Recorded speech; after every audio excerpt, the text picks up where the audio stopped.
ഇന്ന് ജൂൺ 19, 2026. ഞാൻ ഈ ഓഡിഷൻ ചെയ്യുന്ന മ്യൂസിക്കൽ തിയേറ്ററിന് ഡാൻസ് വളരെ ഒരു ഇമ്പോർട്ടൻറ്റ് ഫാക്ടർ ആയതുകൊണ്ട് തന്നെ ഇന്നത്തെ പരിപാടി എന്ന് പറഞ്ഞു കഴിഞ്ഞാൽ ഞാനൊരു ഡാൻസ് വർക്ക്ഷോപ്പിന് പോവാണ്. എൻ്റെ ഫ്രണ്ട് ഡയനയാണ് ഈ ഡാൻസ് വർക്ക്ഷോപ്പ് കണ്ടക്ട് ചെയ്യുന്നത്.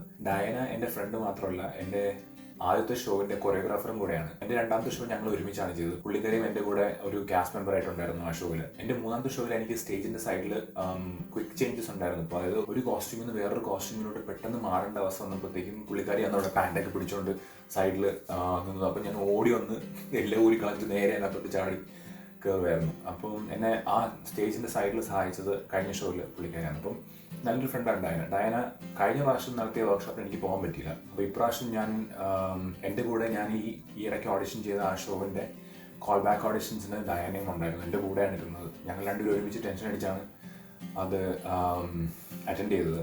പക്ഷേ എനിക്കും ഡയനയ്ക്കും അൺഫോർച്ചുനേറ്റ്ലി കിട്ടിയില്ല. പിന്നെ ഞാൻ പ്രൊഫഷണലി ട്രെയിൻ ഡാൻസർ ഒന്നുമല്ല. പിന്നെ മാത്രമല്ല, ഇവിടുത്തെ മ്യൂസിക്കൽ തിയേറ്ററിന് അവർ കൂടുതലും യൂസ് ചെയ്യുന്ന ഡാൻസ് സ്റ്റൈൽ എന്ന് പറഞ്ഞു കഴിഞ്ഞാൽ ജാസ് അല്ലെങ്കിൽ ബാലെ ആണ്. അത് രണ്ടും ഒരു വക എനിക്കറിയില്ല.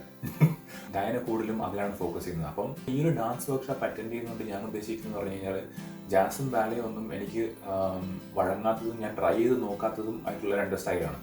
അപ്പോൾ കുറച്ചെങ്കിലും അതിനകത്തൊരു അറിവുണ്ടെങ്കിൽ എനിക്ക് ഭാവിയിലുള്ള എൻ്റെ ഓഡിഷൻസിന് ഇത് ഉപയോഗപ്പെടുമെന്നുള്ളതുകൊണ്ടാണ് ഞാൻ ഇതിന് പോകുന്നത്. അപ്പോൾ ഞാൻ അവിടെ പോയി കഴിഞ്ഞാൽ അവിടുത്തെ ഫുട്ടേജ് ഒന്നും കാണിക്കാൻ പറ്റുമെന്ന് എനിക്കറിയില്ല. ബിക്കോസ് ഒരുപാട് പേര് കാണും, എല്ലാവരെയും നമുക്ക് വീഡിയോയിൽ എടുക്കാൻ പറ്റില്ല. അപ്പോൾ ഞാൻ എൻ്റെ റിഹേഴ്സൽ ഹോളും തിയേറ്ററും ഒക്കെ കാണിച്ചു തരാൻ നോക്കാം. അപ്പോൾ ഓൾമോസ്റ്റ് സമയമായി, ഇനിയിപ്പം അങ്ങോട്ട് പോകാം. അപ്പോൾ നമ്മളിപ്പോൾ അവിടെ എത്തിയിട്ടുണ്ട്.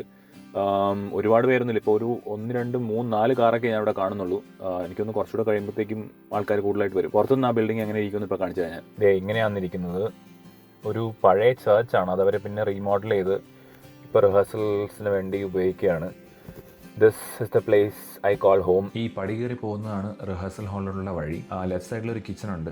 നേരെ കാണുന്ന ഗ്രേ സ്പേസിലാണ് ഞങ്ങൾ റിഹേഴ്സൽ ചെയ്യാറ്. ഇത് ഞങ്ങൾ ഷോ ചെയ്യുന്ന സ്റ്റേജിന്റെ എക്സാക്ട് റെപ്ലിക്കയാണ്. അതുകൊണ്ട് തന്നെ നമുക്ക് സ്പേസിങ്, അതായത് എത്രത്തോളം എങ്ങോട്ടൊക്കെ നീങ്ങണം എന്നുള്ളത് കൃത്യമായിട്ട് മനസ്സിലാവും. പിന്നെ ഈ ഭിത്തി കാണുന്നതെല്ലാം പഴയ ഷോവിന്റെ ഫോട്ടോസാണ്. നമ്മൾ ഫുൾ കാസ്റ്റുമായിട്ട് സ്റ്റേജിൽ നിന്ന് എടുത്ത ഫോട്ടോസാണ് ഭിത്തിയിലുള്ളതെല്ലാം. പിന്നെ ഇതാണ് ഡയനയാണെന്ന് ഡാൻസ് വർക്ക്ഷോപ്പ് എടുക്കാൻ പോകുന്നത്. അപ്പോൾ ഞാൻ ക്യാമറ തൽക്കാലത്തേക്ക് മാറ്റി വയ്ക്കുകയാണ്. സോ വർക്ക്ഷോപ്പ് കഴിഞ്ഞ് കാണാം. 7 മണി തൊട്ട് 8:30 വരെ ആയിരുന്നു വർക്ക്ഷോപ്പ്. ഇപ്പോൾ കഴിഞ്ഞേ ഉള്ളൂ. വിയർത്തു. കുറച്ച് നാളായി ഇങ്ങനെ കണ്ടിന്യൂസ് ആയിട്ട് ഡാൻസ് ചെയ്തിട്ട് 2 മിനിറ്റോളം വരുന്ന ഒരു റുട്ടീനാണ് ചെയ്യിപ്പിച്ചത്. അത് ഞാൻ പറഞ്ഞ പോലെ ജാസ് എന്ന് പറഞ്ഞ ഒരു ഡാൻസ് ഫോം ആയിരുന്നു. അപ്പം കുറച്ചുകൂടെ കാര്യങ്ങൾ പഠിക്കാൻ പറ്റി അതിനെക്കുറിച്ച്. വളരെ ഒരു ക്യൂട്ടായിട്ടുള്ള റുട്ടീനായിരുന്നു. അത് പെട്ടെന്ന് തന്നെ ചെയ്ത് തീർത്തു. മൊത്തം ഒരു 7-8 പേരെ ഉണ്ടായിരുന്നുള്ളൂ വർക്ക്ഷോപ്പിൽ നിന്ന്. ഇനിയും ദിവസങ്ങളിൽ, അതായത് അടുത്ത സൺഡേയോ സാറ്റർഡേയോ ഒക്കെ ഉണ്ട് വർക്ക്ഷോപ്പ്. ഞാൻ ഈ ഒരു ദിവസം മാത്രമേ വന്നിട്ടുള്ളൂ. അപ്പോൾ ഇന്നത്തേക്ക് ഇത്രേ ഉള്ളൂ. അടുത്തൊരു വെടിച്ചിൽ ലൈറ്റുമായിട്ട് തിരിച്ചു വരാം. ബൈ.